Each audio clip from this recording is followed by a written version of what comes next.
Pharaoh Ramesses II ruled ancient Egypt for 66 years, starting around 1279 BCE, giving him one of the longest reigns in recorded human history. Most Egyptians lived their entire lives under one ruler because Ramesses II outlasted the average ancient lifespan and outlasted many neighboring kings. This is History and Society, where we explore how systems quietly shape civilizations long before people understood what was happening. Ramesses II inherited a powerful new kingdom state with armies, temples, farmland, tax offices, and control over millions along the Nile River. From Memphis and Thebes, the pharaoh governed through viziers, priests, and scribes who carried orders to villages, mines, and frontier forts. Ramesses II strengthened his legitimacy by linking political authority to gods like Amun and Ra, making loyalty feel required for survival.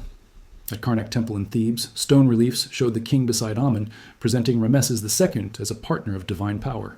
At Abu Simbel in Nubia, 4 colossal statues of Ramesses II faced the sun, turning rock, sunlight, and geography into propaganda. Priests taught that Ma'at, meaning order and balance, depended on the pharaoh performing correct rituals and protecting Egypt's borders publicly. In Egyptian thinking, failure at the top could anger gods, disrupt Nile floods, and trigger famine, disease, and unrest across the kingdom.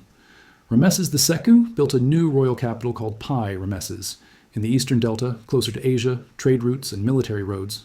Pi Ramesses held palaces, stables, workshops, and harbors, allowing rapid movement of chariots, grain, and messengers across Egypt in Egypt.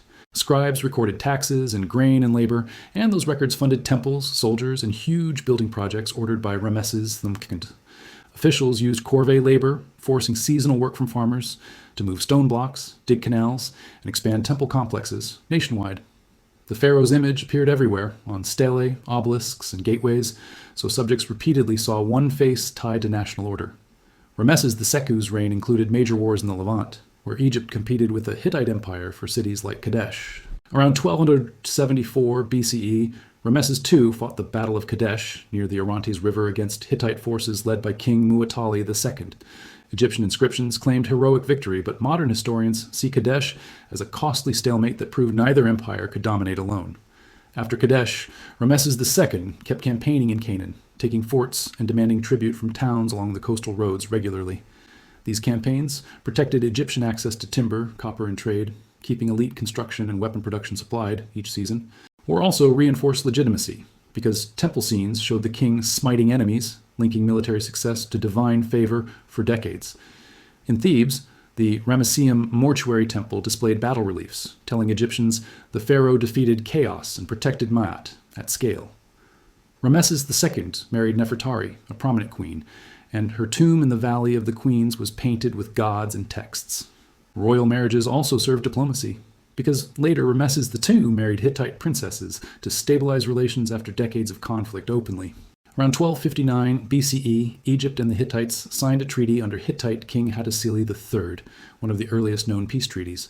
The treaty promised mutual defense and extradition, showing statecraft, not only warfare, could secure borders and preserve royal power in Egypt. By reducing war costs, Ramesses II could redirect labor and grain toward temples, statues, and monuments across Upper and Lower Egypt. Every monument carried titles like Beloved of Amun, embedding religion into politics through repeated text carved on stone each season. Priesthoods benefited from royal gifts of land, livestock, and workers, yet priests also depended on royal protection and royal legitimacy. At Karnak, priests performed daily offerings. The king's name appeared in prayers, making the pharaoh part of routine worship. The king's public festivals reinforced authority, as processions moved through Luxor and Thebes with statues, incense, drums, and banners publicly. Crowds saw officials, guards, priests, and the royal standard, and the spectacle taught hierarchy as normal city life for decades.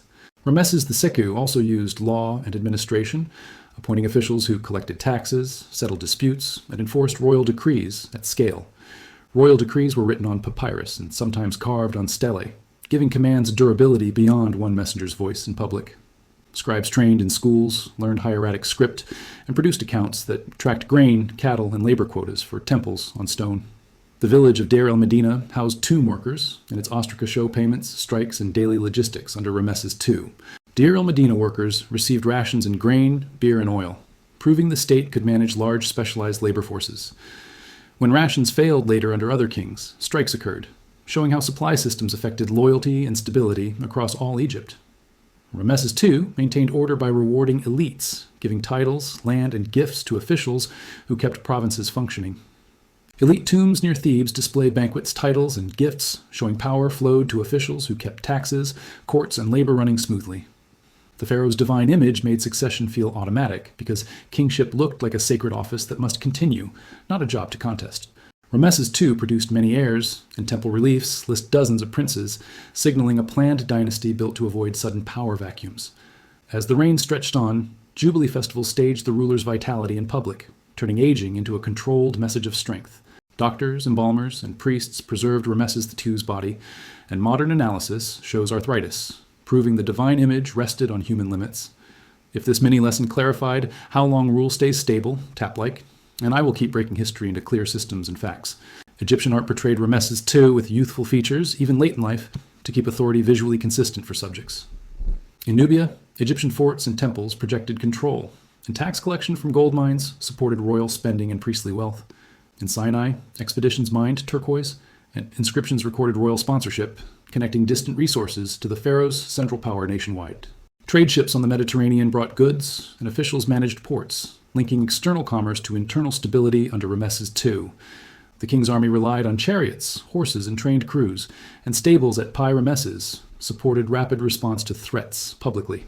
Military units were fed by tax grain, showing that money in markets, even without coins, sustained political authority in Egypt.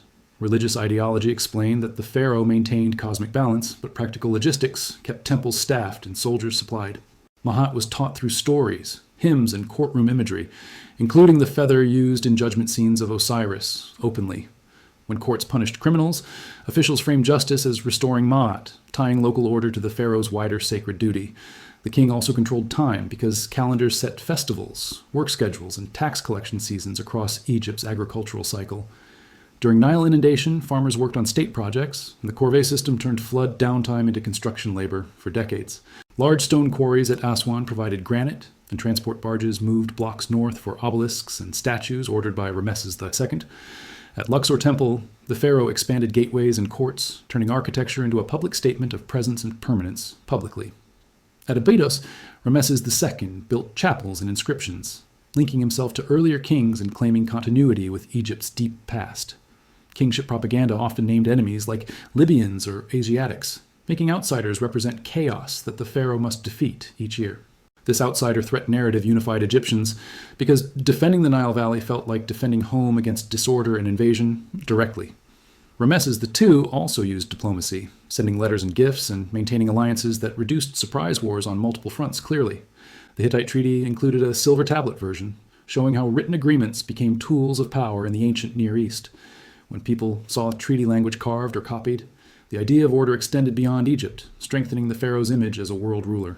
Religious ceremonies linked the king to Amun at Thebes and Ptah at Memphis, connecting regional cults into one national hierarchy. By controlling temple appointments, the pharaoh influenced priestly careers, and ambitious families aligned loyalty with promotion and land in Egypt. This system reduced constant rebellion because many elites benefited, and ordinary farmers feared chaos more than they desired revolution regularly. However, long reigns create succession risk, because when a king dies after decades, institutions must shift without civil conflict each season. Ramesses II outlived many sons, and the eventual heir, Merneptah, was already older when he became pharaoh around 1213 BCE. Merneptah inherited monuments, treaties, and bureaucracy, showing how Ramesses II built structures that could function beyond one lifespan, publicly. The House of Life temple schools trained scribes, and these schools preserved ideology by copying texts praising royal duty nationwide. Foreigners in Egypt, including Canaanites in the Delta, worked and traded under Egyptian rule, showing empire-affected daily demographics each year. Ramesses II used his name on statues across Egypt, and later kings sometimes usurped them, proving monuments were political assets. Even today, the giant statues at Abu Simbel attract visitors, demonstrating how physical scale can preserve a ruler's reputation for millennia. The key lesson is simple. Ramesses II combined religion, administration, military power, and massive construction to make rule feel normal. Each pillar mattered, because priests shaped belief, scribes tracked resources, soldiers defended borders, and monuments repeated the same message, publicly. When one pillar weakened, like rations at Deir el-Medina, people reacted quickly, showing authority depended on supply and routine. Ramesses II's reign also shows why propaganda works. because repeated images can turn one human ruler into a permanent national symbol. The king's face on temple walls became a shortcut for stability, letting villagers associate harvest success with loyalty to the throne. By framing enemies as chaos, the pharaoh made obedience look protective and dissent look dangerous to neighbors and family regularly. By funding temples, the state kept priests loyal, and priests kept the cosmic story alive in sermons, hymns, and rituals. By controlling records, officials controlled taxes, labor, and legal decisions, and that control kept the entire machine predictable in Egypt. By choosing visible cities like Thebes and Ramesses, the king anchored power in places that citizens could name and imagine. By living so long, Ramesses II benefited from habit, because people accept what repeats for decades as the normal shape of life. When Ramesses II died around 1213 BCE, Egypt faced a rare problem, replacing a ruler most citizens had known their whole lives. Merneptah took the throne as an older man, and his first task was continuity, keeping temples funded, armies supplied, and officials loyal. The bureaucracy and priesthood kept operating, because records, rations, and rituals were routines that did not vanish with one death.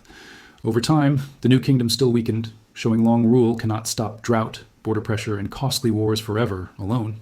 Ramesses II proved a clear rule. Leaders last longest when institutions, belief, and logistics reinforce each other daily across cities and villages. Subscribe to History and Society if you want more fast, factual breakdowns of how real systems kept empires alive and why they later fail. The story of Ramesses II proves a final fact. Long reigns happen when institutions, resources, and belief systems reinforce one another daily.